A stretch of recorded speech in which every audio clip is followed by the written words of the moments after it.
Comunidad Red informa cómo hoy estoy en una situación complicada contándoles a mis padres la herencia que me dejó mi hermana, quien falleció hace 6 meses por un problema cardíaco. Ella era prácticamente como Michael para mí, por lo que lidiar con esto ha sido extremadamente difícil. Estoy en mi último año en la universidad y obtuve un desempeño inferior a las expectativas en todas mis materias este semestre, lo que sin duda los decepcionaría. Sin embargo, es lo que es. Mi hermana nunca se casó ni tuvo hijos. Vivíamos juntos cerca del campus y ella administraba con éxito su negocio paralelo. De vez en cuando la ayudé como pasante remunerado. Ella trabajó duro, no solo para mantenernos, sino también porque quería jubilarse a los 40 años, que sería dentro de 4 años. Desafortunadamente, su corazón la traicionó cuando falleció. Su abogado reveló el contenido de su testamento y me sorprendió descubrir que ella me lo había dejado todo. Tenía una cantidad importante de dinero ahorrada para su jubilación, así como cuentas secundarias destinadas a diversas actividades relacionadas con la jubilación. Además, había invertido en varias propiedades inmobiliarias, lo que le garantizó un estilo de vida cómodo cuando llegó el momento de jubilarse. En 2006, ella me dejó todo esto, incluida nuestra casa actual. Además, me explicó que tenía planes de utilizar esta casa como vivienda universitaria en el futuro. Toda esta situación fue abrumadora para mí. No dejó nada a mis padres, pero como ellos no tenían conocimiento de sus bienes, voluntariamente cubrieron los gastos del funeral y otros gastos asociados. Mi hermana no tenía contacto con nuestros padres y yo tampoco tenía muy poco contacto con ellos. Somos sus únicos 2 hijos. Durante el funeral, mis padres me preguntaron cómo podría seguir asistiendo a la universidad sin su apoyo financiero. Respondí que planeaba pedir préstamos. También me preguntaron sobre mis condiciones de vivienda y simplemente me encogí de hombros. En ese momento, no estaba al tanto de todos los detalles y circunstancias. Sin embargo, hace unas 2 semanas, descubrí que mis padres intentaron vender la casa de mi hermana mientras yo todavía vivía en ella. Trajeron a un agente inmobiliario y visitaron nuestra casa, todo grabado por las cámaras allí instaladas. Cuando me comuniqué con ellos y los amenacé con llamar a la policía, intentaron explicar la situación. Destaqué que la casa era mía por derecho, según el testamento de mi hermana, y que no tenían autoridad para venderla. Siguió la confusión y les dije que debían reunirse con mis abogados y fijar una cita. Luego, mi abogado explicó los detalles del testamento a mis padres.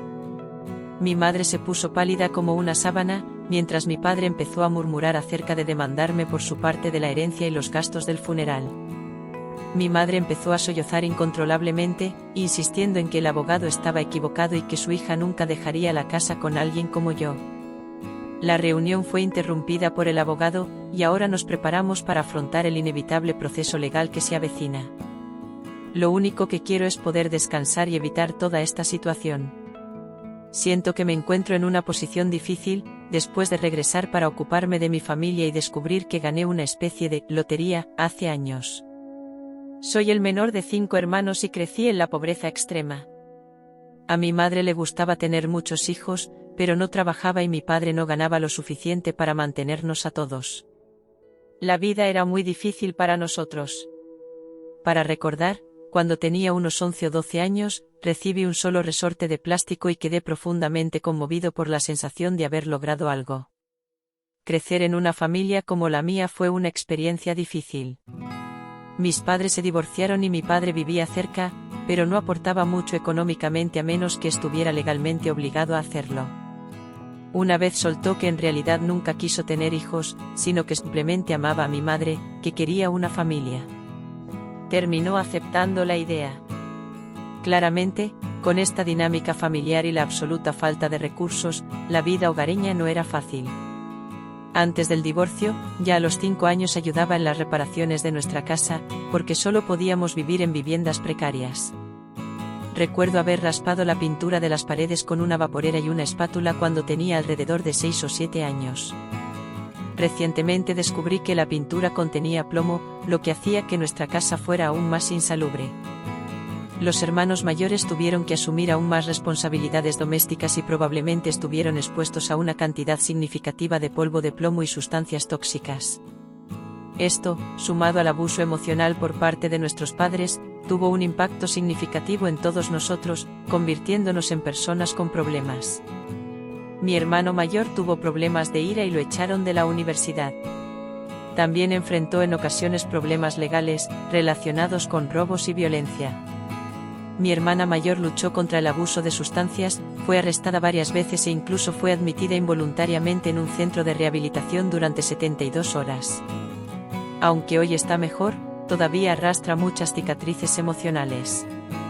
El siguiente hermano simplemente siguió una carrera como empleado en una gran cadena de tiendas y creo que ahora puede ser gerente. Sorprendentemente, los tres todavía viven en el mismo pueblo pobre donde crecimos. Mi hermana más cercana en edad y yo teníamos tan poca edad que éramos muy similares. Ambos decidimos alistarnos en el ejército como una forma de escapar de la trampa de la pobreza en nuestra ciudad natal. Yo me alisté en el ejército, mientras ella optaba por la marina, casi al mismo tiempo. Durante nuestro servicio militar, ambos reunimos mucha información sobre nuestros hermanos y padres que arrojó luz sobre todo lo que estaba sucediendo en nuestra familia. Era como si fuéramos la mitad de un rompecabezas, conectando los puntos que antes no tenían sentido. Cuando finalmente armamos el rompecabezas, el resultado fue una imagen impactante que decía: todos en esta familia tienen serios problemas. Mi hermana confrontó a nuestra familia sobre estos temas después de que terminó su contrato militar y terminó siendo arrastrada nuevamente al drama familiar. Se mudó a una ciudad cercana a nuestra ciudad natal y empezó a trabajar allí. Por otro lado, decidí cortar todo vínculo con mi familia. Hacía años que no hablaba con la mayoría de ellos, y aquellos con los que mantenía contacto eran superficiales en sus tratos. Después de que terminó mi contrato militar, comencé la universidad con la ayuda del GI-Bill, que no solo cubría mi matrícula sino que también proporcionaba un estipendio mensual de alojamiento para que pudiera concentrarme en mis estudios. Mi familia creía erróneamente que básicamente estaba recibiendo una educación gratuita y no entendía la importancia de renunciar a 4 años de mi vida al servicio activo y al mismo tiempo tener que presentarme en las reservas todos los meses con una parte de mi cuerpo permanentemente dañada. Para ellos, fue una ventaja injusta. Durante mi época en la universidad, desarrollé el hábito de comprar un billete de lotería todos los meses.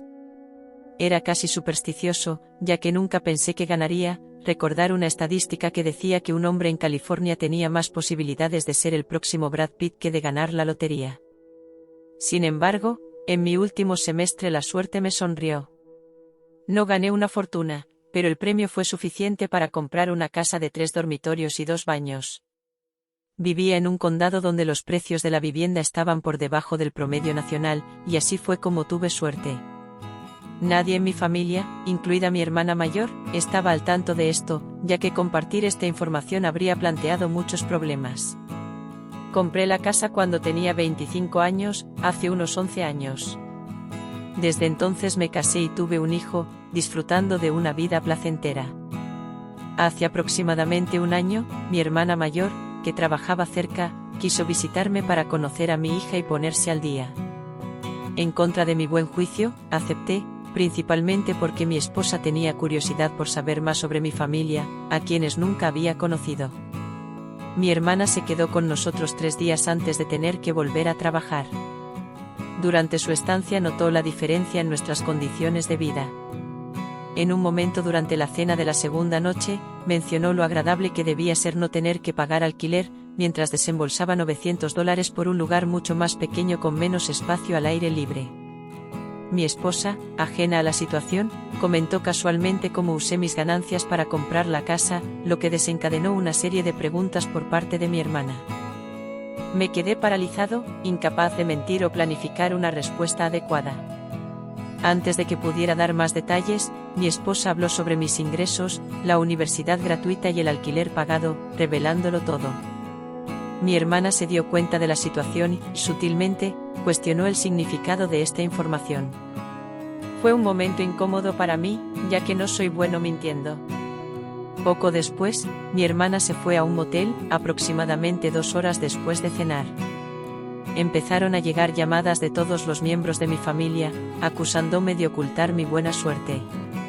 Incluso mi hermana, con quien tenía una buena relación hasta entonces, estaba molesta conmigo por mantener esto en secreto, ya que entendían que ella estaría en una posición difícil para ocultar la verdad a su familia. Mi teléfono, mi correo electrónico y el teléfono de mi esposa comenzaron a recibir una avalancha de mensajes y llamadas durante la semana siguiente. Mi familia intentó sacarme dinero, sin entender que ya no tenía recursos disponibles. Afirmaron que estaba a punto de declararme en quiebra, culpándome por no rescatarlos de la deuda familiar. Sin embargo, después de una semana de presiones, amenazas y acusaciones, ahora enfrento amenazas legales por parte de mi familia, quienes están dispuestos a demandarme por todos los problemas y conflictos que existen en nuestra familia. Incluso intentaron calcular una estimación del dinero que supuestamente les pedí prestado a lo largo de los años, teniendo en cuenta la inflación y los precios actuales de la gasolina, alegando que esto justificaría un viaje a la Corte de Reclamos Menores. Sin embargo, todas sus demandas, sumadas, no serían suficientes para comprar otra casa en efectivo. Ahora puedo compartir esta historia porque logré que aproximadamente el 90% de ella fuera descartada como completamente absurda. Muchas de las acusaciones ocurrieron durante una época en la que no tenía contacto con mi familia. El 10% restante de las reclamaciones que hicieron se referían a incidentes que ocurrieron cuando yo tenía 17 o 18 años, como dañar uno de sus coches o herirlos durante una pelea cuando les arrojé una botella de cerveza vacía, lo que provocó una cicatriz permanente en uno de ellos. Después de los honorarios legales y los gastos judiciales, más el pago por daños y perjuicios, totalizó un poco más de $10,000 para mi familia. El estrés de esta batalla legal afectó mi desempeño en el trabajo, y cuando se difundió la noticia de que mi familia me estaba demandando después de ganar la lotería, mis compañeros de trabajo comenzaron a pedirme ayuda financiera. La situación se complicó tanto que me vi obligado a solicitar un traslado a otra agencia, donde nadie me conocía.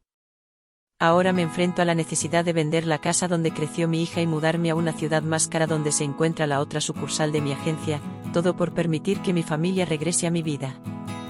Hoy me encontré en problemas mientras intentaba ayudar a una joven borracha a llegar a casa. Trabajo en el bar de un hotel en una gran ciudad y en días particularmente tranquilos como este, me gusta charlar con los huéspedes. Uno de los invitados era un profesor de 22 años que viajaba solo. Al día siguiente me levanté temprano y decidí salir a tomar unas copas a un bar cercano. Para mi sorpresa, encontré al mismo invitado claramente borracho y vomitando por todos lados. Esta zona de la ciudad es conocida por ser un lugar frecuentado por gente sin escrúpulos, y ella estaba sola. Decidí llevarla de regreso al hotel y ponerla en su habitación antes de que alguien pudiera aprovecharse de ella. Le dejé mi número para que pudiera enviarme un mensaje de texto cuando estuviera despierta, solo para asegurarme de que estaba bien. Me dio las gracias a la mañana siguiente y me explicó que estaba tan borracha que apenas recordaba nada de la noche anterior. Pensé que esto resolvería el problema. Hasta que mi supervisor me llamó a una reunión privada y procedió a despedirme por socializar con un invitado. Le expliqué que solo la llevé a su habitación porque estaba preocupada porque ella era joven y estaba sola. Sin embargo, ya no estoy oficialmente desempleado por ayudar a una joven borracha a regresar sana y salva a su hotel. ¿Te gustaron los reportajes? Entonces, por favor, deja tu me gusta, suscríbete al canal para recibir más historias y haz clic en el vídeo que aparecerá a continuación.